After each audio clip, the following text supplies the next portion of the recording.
2009 yılı 7. ayının 5. günü yüz bergen 5. yıl Ürümçi qırğınçılığının 12 yıllık xatır günü münasibeti bilen Amerikadaki Uyghur kişilik hukuk quruluşu bayanat e'lon qildi.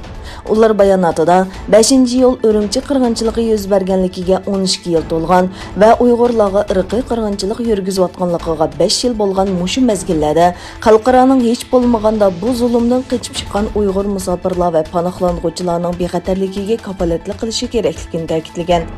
Uyghur Kişilik Hukuk Quruluşu İcraiya Direktori Ömer Qanat mundaq degan. Dünya cemaati hech bo'lmaganda Uyg'ur musofirlarini qutqizish kerak. Amerika Davlat Majlisi tezdan Uyg'ur kishilik huquqini qo'g'dash qonunini ma'qullash kerak va o'xshash fikrdagi davlatlarmi Uyg'ur musofirlarni o'rinlashtirish planini o'tirg'a qo'yish kerak.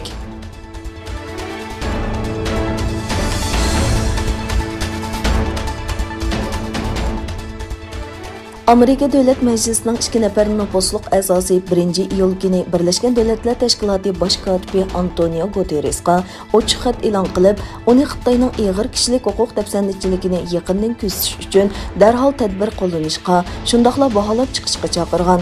Amerika Davlat Majlisi Xitoy ishlari komitetining qo'sh raislaridan Kengash palata a'zosi Jeff Merkley bilan Avam palata a'zosi James e'lon qilgan ochiq xatda Uyg'urlarning vaziyati alohida tilga ilingan.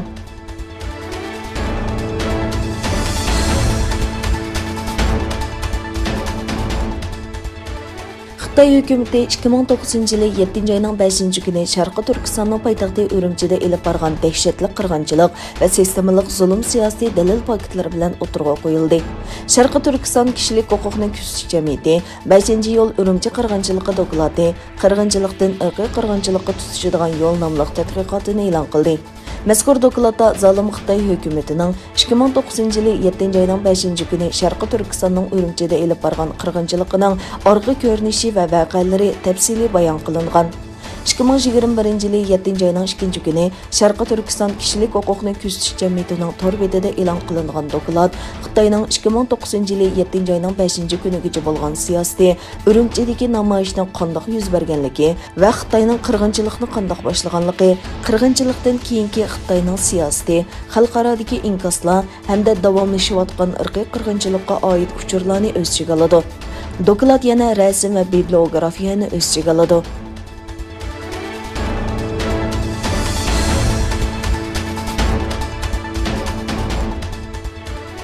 Amerikaning cheklashi sababidan yong'in bo'limi qiyinchilikqa duch kelgan Huawei davomli Xitoydagi o'zak ishlab chiqaruvchilarga mablag' soldi.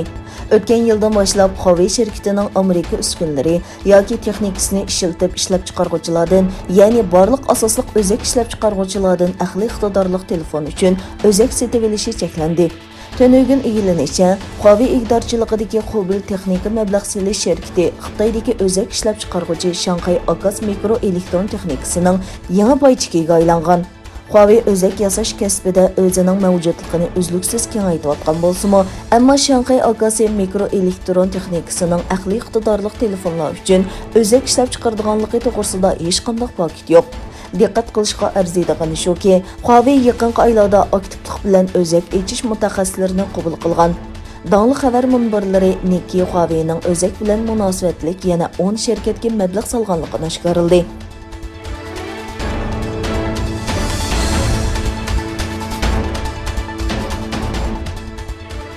Rossiya prezidenti Vladimir Putin tönögün davlatning qonun uchur tor betida e'lon qilingan munosib farmon bilan yangilangan Rossiya davlat bexatarlik strategiyasini tasdiqladi.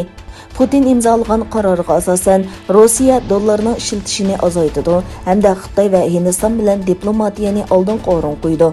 Yangilangan davlat bexatarlik strategiyasi hujjatida Osiyo Tinch okean rayonida rayon bexatarligi va muqimligiga kafolatlik qilish mexanizmi o'rnatish uchun Rossiyaning tashqi siyosatdagi muhim ishlar tizimligida Xitoy va Hindiston bilan strategiyalik hamkorlikni kengaytirish ko'zda tutilgan.